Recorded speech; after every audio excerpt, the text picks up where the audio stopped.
안녕하세요. 입시는 이쌤의 이도원입니다. 오늘은 2025학년도 경희대학교 수시 모집 요강을 분석해 보겠습니다. 오늘 여러분들과 함께 분석해 볼 전형은 경희대학교 학생부 교과 전형의 지역균형 전형, 그리고 경희대학교 학생부 종합 전형인 네오르네상스 전형, 그리고 논술 우수자 전형, 이렇게 일반 학생들이 보통 많이 지원하게 되는 세 가지 전형을 분석해 보겠습니다.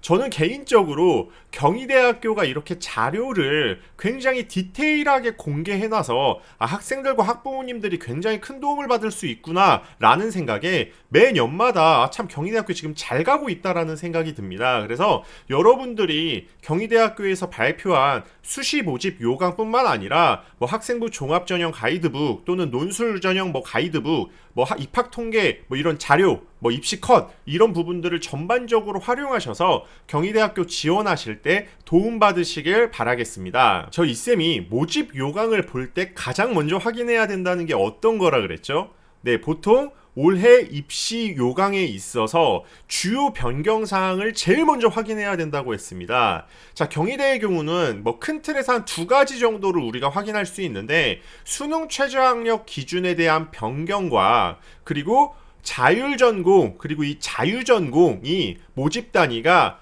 신설이 되고 또 학과가 통합된 것도 있고 명칭이 변경된 것 있다. 이거 두 가지 정도를 우리가 큰 틀에서 확인을 해볼 수 있습니다. 말씀드렸던 주요 변경 사항을 우리가 좀 더 보기 쉽게 이렇게 확인을 해본다면, 이 학생부 교과 전형, 이 지역균형 전형에 있어서 자율전공과 자유전공, 그러니까 이 서울 캠퍼스와 이제 국제 캠퍼스 안에서 학생들이 본인이 좀 희망하고자 하는 전공을 선택할 수 있게끔 이 자유전공이 좀 신설이 됐다고 생각해 주시면 되는데, 계열에 상관없이 이제 선발하기 때문에 여러분들께서 이 자율전공과 자유전공이 어떤 전형에서 어떻게 뽑는지를 다른 일반 전공들과는 교과 성적이 정량 방영되는 이런 교과목이라든지 이 교과 종합평가 방식이 좀 다르다라는 거를 모집 요강에서 확인해 주셔야 됩니다. 그리고 수능 최저학력 기준 같은 경우는 모든 계열에서 이 반영 영역별 필수 응시 과목, 그러니까 지정 과목이 없다라는 것 좀 생각해 주시면 되겠고, 탐구 과목의 경우는 과목에 상관없이 두 과목 평균 등급이 반영된다라는 점 참고해 주시면 되겠습니다. 추가로 복수 지원 허용 범위도 우리가 좀 확인해 주셔야 되는데, 크게 경희대학교에서는 이 학생부 교과 그리고 학생부 종합, 이 네오르네상스 전형, 그리고 이제 학생부 종합에 있어서 기회균형이랑 고른기회를 묶어놓고 논술 그리고 실기 전형까지 해서 최대 5회를 지원 가능할 수 있도록 복수 지원을 허용했습니다. 자, 그러면 본격적으로 전형 분석에 들어가 볼 텐데, 먼저 첫 번째 학생부 교과 전형인 경희대학교 지역균형 전형 분석해 보겠습니다. 자, 여러분들 분석하기에 앞서서 이 지역균형 전형에서 작년에 펑크 났던 거 알고 계셨습니까? 그러니까 우리가 흔히 빵꾸 났다고 하죠. 관련된 내용은 뒤에서 제가 좀 말씀드릴 텐데, 올해 그러면 이 지역균형 빵꾸가 날지 펑크가 날지 한번 이 부분도 여러분들께 뒤에서 말씀 한번 드리겠습니다. 경희대학교 지역균형 전형의 경우는 이제 지원 자격이 이렇게 존재하는데, 졸업 예정자로서 학교장이 추천한 학생, 그러니까 추천 카드가 있어야지 지원할 수 있습니다. 자, 근데 이 학교장 추천의 경우는 고등학교 3학년 재학 인원의 5%가 이제 추천을 받으실 수 있습니다. 그러니까 100명 기준으로 하면 5명 이내가 추천을 받을 수 있고, 200명이라고 한다면 우리가 10명, 그리고 300명이라고 한다면 우리가 이제 15명 이렇게 받으실 수 있다는 거죠. 이렇게 추천을 받아서 경희대학교에 지원한 학생들은 수능 공부도 당연히 해주셔야 됩니다.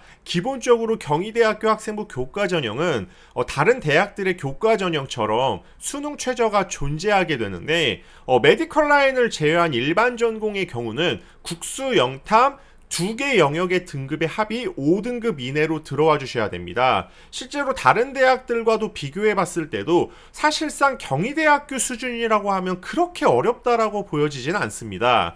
그리고 이제 의예과, 한의예과, 치의예과, 약학과의 경우는 국수영탐 기준으로 3개 등급의 합이 4등급 이내로 들어와야 된다라는 점을 생각해 주시고, 여러분들 수시를 우리가 원서를 넣고 수시로 대학을 간다고 해도 수능 공부는 어느 정도 진행해 주셔야 되는 거 이쌤이 조금 강력하게 한 번 더 강조드리겠습니다. 전형 방법을 보게 되면 이제 교과 성적 70%와 교과 종합평가 성적 30%가 반영이 되는데, 이 경희대학교 교과 전형의 특징 중 하나가 이 교과 종합평가가 들어간다라는 거죠. 이 교과 종합평가의 경우는요, 이 생활기록부에서 우리가 교과학습 발달 상황에 어떤 게 있죠? 네, 여러분들의 성적표가 있고요. 그 밑에 세특이 있습니다.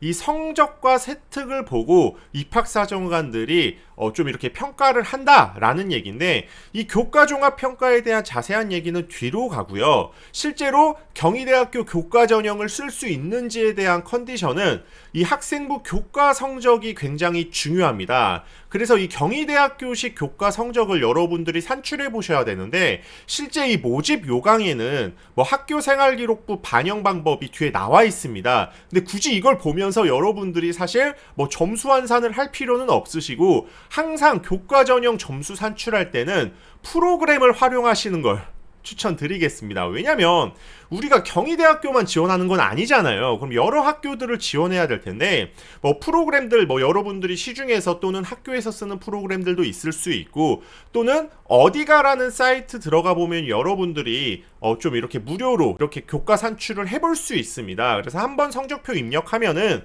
학교별로 여러분들이 그 전공별로 이렇게 지원 이렇게 가상으로 넣었을 때 학교별 그 전공별 점수 산출되기 때문에, 그거 보면서 내가 경희대학교에 지원해 볼 수 있는지를 체크하는 게 정말 가장 중요하고, 이제 종합평가에 대해서 그럼 이 종합평가는 어떤 것인지 한번 구체적으로 살펴보겠습니다. 경희대학교의 교과종합평가는 여러분들의 이제 교과학습 발달 상황의 성적과 세특을 보고 학생부 종합전형처럼 평가를 한다는 건데요.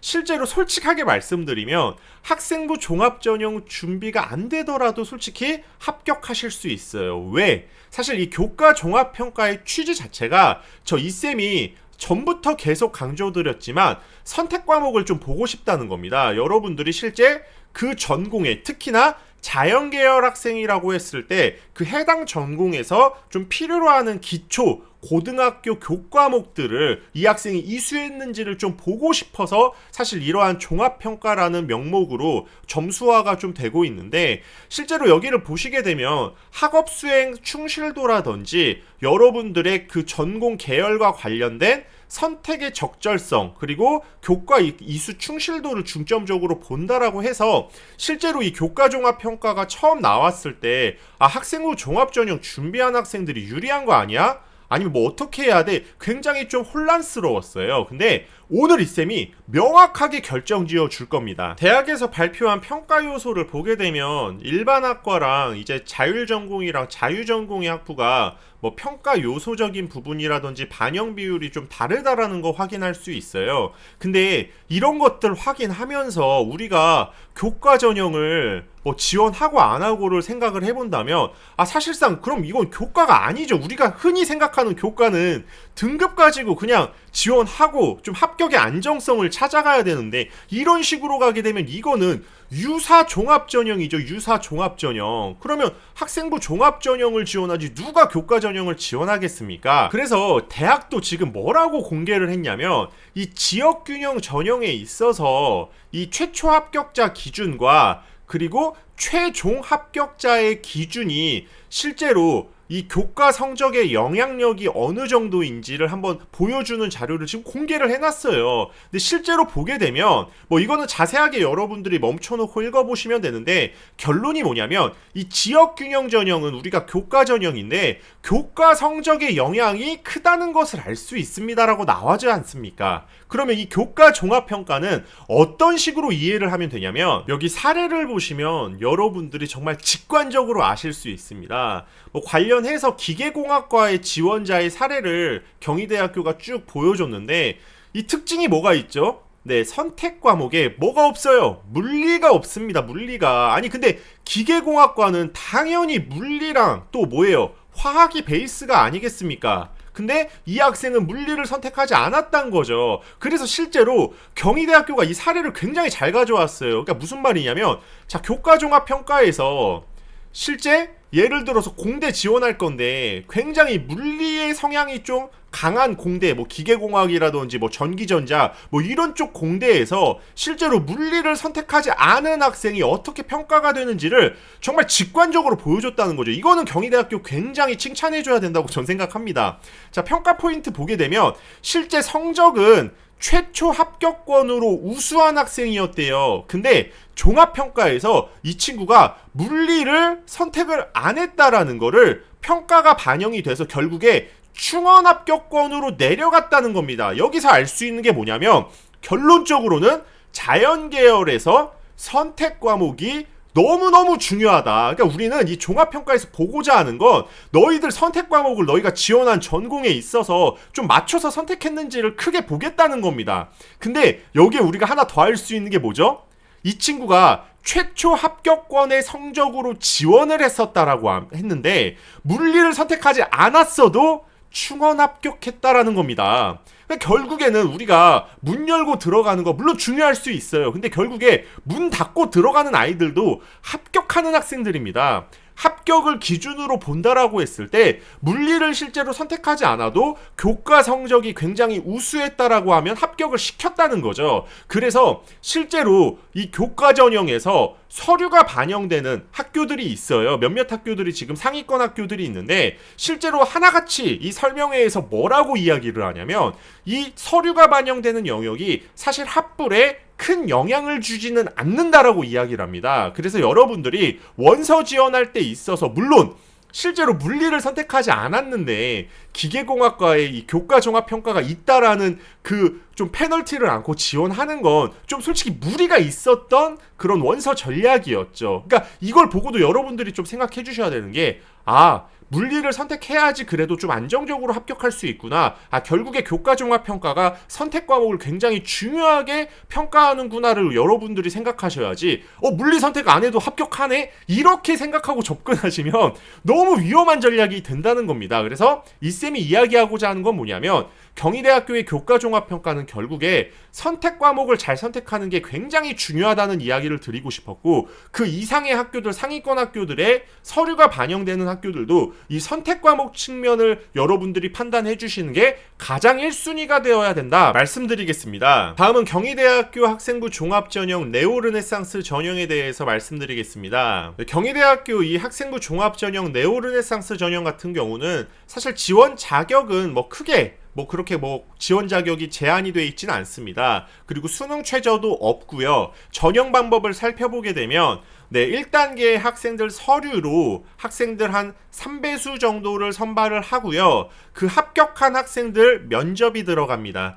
근데 기본적으로 이 서류 평가는 일반적인 학생부 종합전형 평가 방식이에요. 그래서 여러분들께서 내가 학종 준비했다라고 하면 성적이 경희대 정도 나온다라고 했을 때 크게 문제가 되지는 않습니다. 면접을 살펴보시게 되면 면접은 기본적으로 여러분들이 제출한 이 생활기록부에서 서류 면접으로 이제 진행이 되는데, 이 서류 면접은요, 여러분들 부담 가질 필요 전혀 없어요. 그냥 여러분들이 생기부에 한 내용들 좀 점검하는 식으로 진행되기 때문에 실제로 정답이 없습니다. 정답이 없어서 이 면접하시는 분들의 질문에 당황하지만 말고 여러분들 그 서류에 있는 거 있는 그대로 여러분들의 생각들 명확하게 말씀하시면 절대 문제되지 않으니까 너무 걱정하지 않으셔도 됩니다. 다만 면접은 저도 어디 면접을 가면 떨려요. 그렇기 때문에 당연히 준비는 하셔야 돼요. 준비는 해야 되는데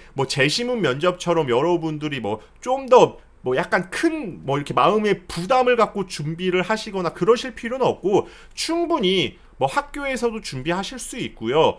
도움을 받으시면 컨설팅 도움 받으실 수 있는데, 저 이쌤이 또 그 무렵 되면 영상 또 올릴 거니까 영상 참고하시고 혼자서 준비 충분히 하실 수 있으십니다. 그러면 이제 경희대학교 이 네오르네상스 전형의 평균 컷은 어떤지를 좀 살펴볼 텐데, 실제 학생부 종합전형은 제가 누누이 말씀드리죠.